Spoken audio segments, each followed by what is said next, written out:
Solitude. Just hearing that word makes many people uncomfortable. In today's world, solitude often gets confused with loneliness. We think that being alone must mean being isolated, disconnected, or even broken. But Carl Jung, one of the most profound thinkers of the 20th century, saw solitude very differently. For him, solitude was not something to avoid, it was something to embrace, not because it's easy, but because it's powerful. In this video, we're going to explore why solitude is essential for inner strength and how embracing it can transform your life. Let's begin by understanding what solitude really is. Solitude is not just the absence of people. It is the presence of yourself. It's a space where no one else's thoughts, expectations, or demands are pressing in on you. It is quiet but not empty. In fact, it is full of your own voice, full of your feelings, full of what Jung would call the contents of your unconscious. Carl Jung believed that most people never really meet themselves. We spend so much time living according to what others expect of us, parents, teachers, friends, even society at large, that we forget to ask a very basic question. Who am I really? This question cannot be answered in a crowd. It cannot be answered through constant distraction. It can only be answered in stillness. And that stillness is found in solitude, when you sit alone, without your phone, without the TV on, without background noise or chatter. Something begins to happen. At first, you might feel restless. You might want to escape the quiet. But if you stay there long enough, if you just sit and breathe, you start to hear something else. You hear your thoughts. You hear your fears. You hear your longings. And slowly, you begin to hear your soul. Jung understood that the soul does not shout, it whispers. It speaks in symbols, in dreams, in subtle feelings and insights. And if your life is too loud, you will never hear it. Solitude is the practice of listening to that whisper. It is the process of turning down the volume of the world so that you can hear the truth within. Now let's talk about why solitude makes you powerful. Not powerful in the usual sense, not with money, status, or control, but powerful in a deeper way. When you embrace solitude, you are no longer dependent on the approval of others. You don't need people to tell you who you are or what you're worth. You begin to know it for yourself. And that kind of self-knowledge is a kind of inner power that no one can take away from you. This doesn't mean you cut people off or live like a hermit. It means that your relationship with yourself becomes the foundation for everything else. You are no longer trying to fill a void with noise or relationships or achievement. You are already full. And from that fullness, you can give, connect, and create with much greater authenticity and strength. Jung often spoke about the journey of individuation. This is the process of becoming who you truly are. And solitude is one of the most important steps on that journey. Because to individuate, you must differentiate yourself from the crowd. You must become aware of what is truly yours. Your values, your voice, your vision, and what has simply been borrowed from others. Solitude is the space where this sorting happens. Think of it like cleaning out a closet. At first, everything looks fine from the outside, but when you open it up, you see there's a mess inside. Old beliefs, outdated roles, inherited fears, misplaced identities.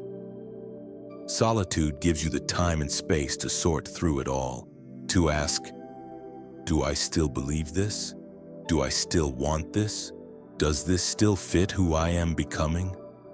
This kind of inner work is not glamorous.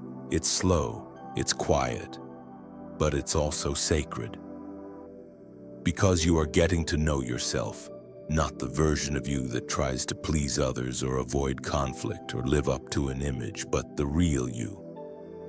And the more time you spend with that self, the stronger your sense of identity becomes. Jung believed that the unconscious mind is always trying to speak to us. Through dreams, through symbols, through emotions we can't quite explain.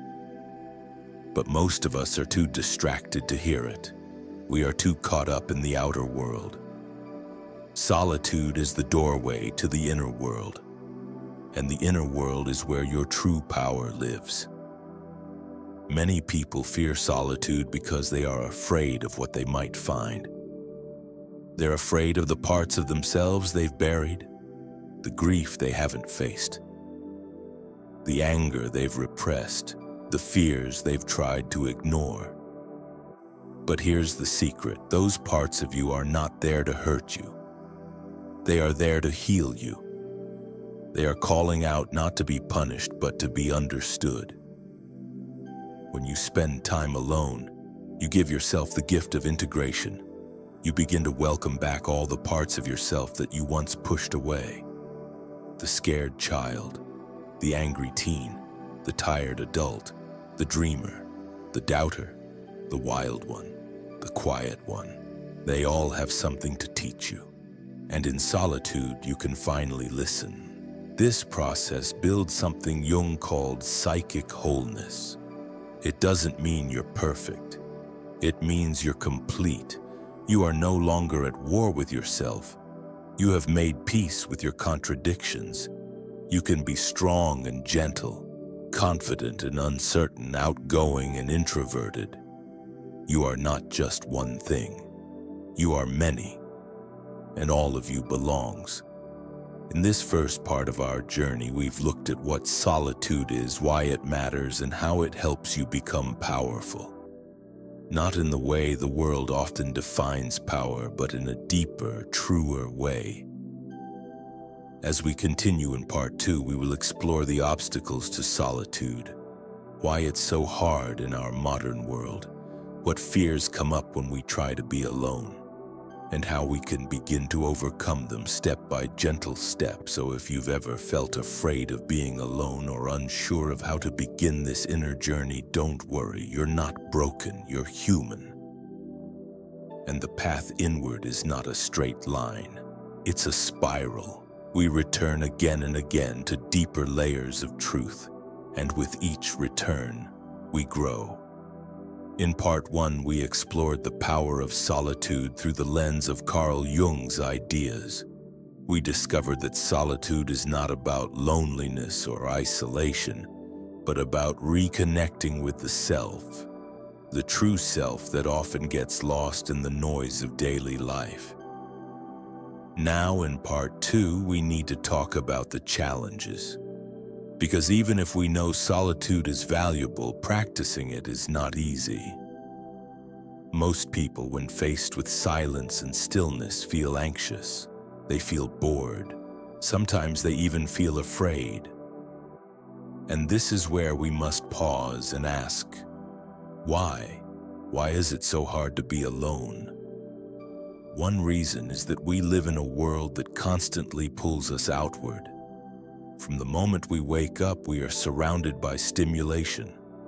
Phones buzzing, news headlines, work deadlines, social media updates. Everything around us is designed to keep us connected, but not necessarily connected to ourselves. We are connected to systems, to opinions, to appearances. But inwardly, many of us feel fragmented. So when we finally do get a moment of silence, it doesn't feel peaceful. It feels unfamiliar. Carl Jung understood this tension well. He wrote that people will do anything, no matter how absurd, to avoid confronting their own soul. Why? Because the inner world is not always comfortable. It contains not just our light, but our shadow. And for many people, the idea of sitting alone with their thoughts is terrifying. not because they are dangerous, but because they are unknown.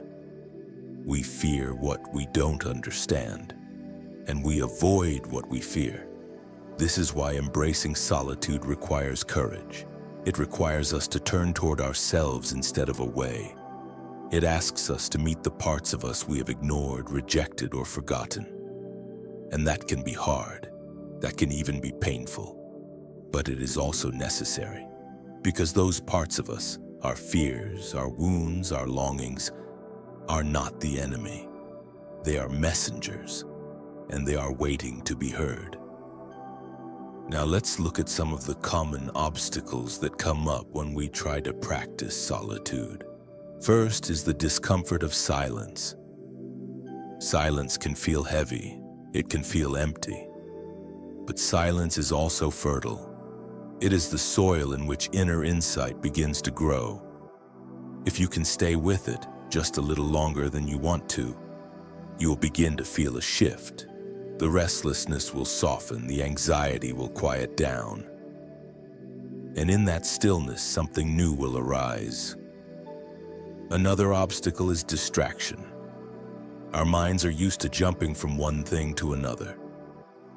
Even when we're alone, we may find ourselves reaching for our phones, turning on the TV, checking emails. These are habits, but they're also defenses. They protect us from feeling too much. They help us avoid what's inside. But the truth is, real clarity doesn't come from avoiding our thoughts. It comes from sitting with them long enough to understand them. Jung believed that healing begins when we bring the unconscious into the light of awareness. And that light comes through attention, gentle, patient, compassionate attention. When we sit in solitude, we are not trying to fight our thoughts or silence them. We are simply observing, listening, learning. We become witnesses to our own inner world. And that's when something shifts. At first, you may hear the voice of your inner critic, the part of you that says you're not doing enough, that you should be more productive, that you're wasting time. This voice is common, and it often comes from early experiences, messages we absorbed from family, school, or culture. But here's the important part. You don't have to believe that voice. You can notice it, acknowledge it, and then choose to go deeper. Beneath the critic is often sadness, or fear, or loneliness. And these feelings are not problems to be solved. They are parts of you asking for attention. Jung often said that what we resist persists. If we keep running from our inner pain, it only grows stronger. But if we turn toward it, if we sit with it in solitude, it begins to soften, to open, to transform. This is why solitude is so powerful. It is a space of transformation, not through force, but through presence. Just being with yourself fully, honestly, gently is an act of healing. Now let's talk about another obstacle, the fear of missing out. In today's culture, we are constantly told that we should be doing more, sharing more, achieving more. We compare ourselves to others. We fear falling behind. But what if being alone quietly with no goal other than self-reflection is not falling behind, but moving ahead? Carl Jung believed that the outer world reflects the inner world. If your inner life is shallow, your outer life will feel hollow. But if your inner life is deep, your outer life gains meaning. Solitude deepens your inner life. It gives you roots. And those roots allow you to grow in ways that are real, not just impressive. Many of the world's wisest people, philosophers, artists, scientists, spiritual leaders, have all valued solitude. Not because they didn't care about others, but because they understood that solitude strengthens clarity, insight, and creativity. When you are alone, free from distraction, your mind begins to think in new ways. You connect dots you hadn't seen before. You start to feel what is truly important. And this brings us to a beautiful truth. Solitude is not the end. It is a beginning. It is the place where you reconnect with your values, your purpose, your vision. From there, you re-enter the world, not as someone who is lost or empty, but as someone who is grounded, rooted, whole. When you embrace solitude, you stop asking others to define you. You stop chasing after validation. You stop fearing rejection. Because you have met yourself. And when you know yourself, really know yourself, no one else can take that from you. This is the power Jung pointed to, the power of the integrated self, the power of the person who has sat in solitude, faced their shadow, and come out stronger on the other side. Not harder, not colder, but deeper, wiser, more alive. So how do we begin to embrace solitude in a world that resists it? You don't have to retreat to a cabin in the woods. You can start small. 10 minutes in the morning without your phone, a walk without headphones, an evening where you sit with your journal and just reflect. It's not about escaping life. It's about entering it more fully, from the inside out. Let yourself be still. Let yourself feel. Let yourself be. Over time, solitude becomes not something you avoid, but something you crave, a place of nourishment, a sacred pause, a return home. In part 3, we'll look at what happens when you commit to this path of solitude, not just for a few moments, but as a regular practice. We'll explore the transformation that takes place, the kind of strength that grows from within, and how this strength allows you to live a life that is more aligned, more purposeful, and more free.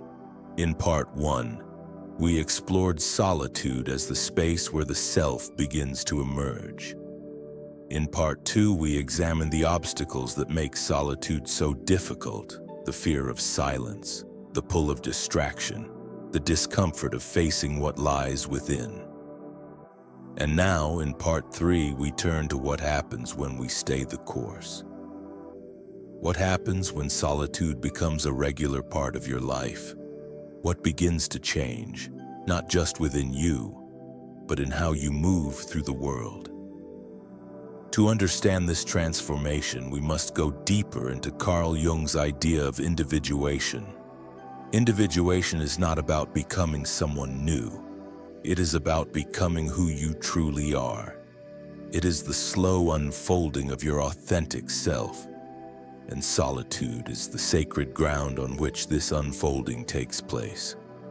When you spend time in solitude, you are not just retreating, you are revealing. The noise of the world fades and your inner truth comes forward. You begin to notice your real thoughts, not the ones shaped by social approval or external pressure, but the thoughts that rise from your own core.